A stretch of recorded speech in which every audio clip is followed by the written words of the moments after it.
Hi friends, நம்ம tank monster tank பார்த்திங்கன்னா அதோட ஃபில்டர் சிஸ்டம் பார்த்திங்கன்னா ரொம்ப டஸ்ட் ஆகிடுச்சு. அந்த ஸ்பாஞ்செல்லாம் பார்த்திங்கன்னா கருகருன்னு ஆகிடுச்சு. ஸோ அதனால் தண்ணி ஃபில்ட்ரு பண்ணுறது கொஞ்சம் தண்ணியாக டஸ்ட் ஆகிடுச்சு. அதனால் என்ன பண்ணோன்னா அந்த ஃபில்டர் சிஸ்டத்தை க்ளீன் பண்ணுறது முடிவு பண்ணிட்டோம்.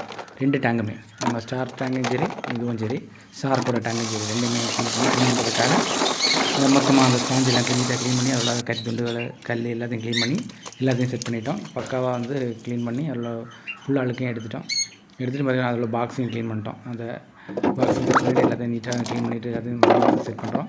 ஸ்பாஞ்ச் எல்லாத்தையும் வச்சுட்டு பார்த்திங்கன்னா எல்லாத்தையும் க்ளீன் பண்ண பிறகு நீங்கள் பார்த்தீங்கன்னா தெரியும் அந்த தண்ணியோட கிளாரிட்டி எப்படி இருக்குன்னு பாருங்களேன். கண்ணீர் மாதிரி இருக்கா?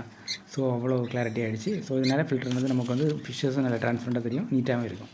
ஸோ நம்ம இப்போது ஷார்க் டேங்கில் பார்த்திங்கன்னா அது கம்பெனிக்காக குட்டி ஷார்க் 2 3 வாங்கி விட்டுருக்கோம். அது மாதிரி கோய் ஃபிஷ்ஷும் கிடக்குது. ஸோ ஃபில்டரில் வந்து நீட்டான பிறகு தண்ணி கொஞ்சம் ஃபில்டர் ஆகி நீட்டாக வந்துட்டுருக்கு. ஓகே ஃப்ரெண்ட்ஸ், லைக் பண்ணுங்கள்.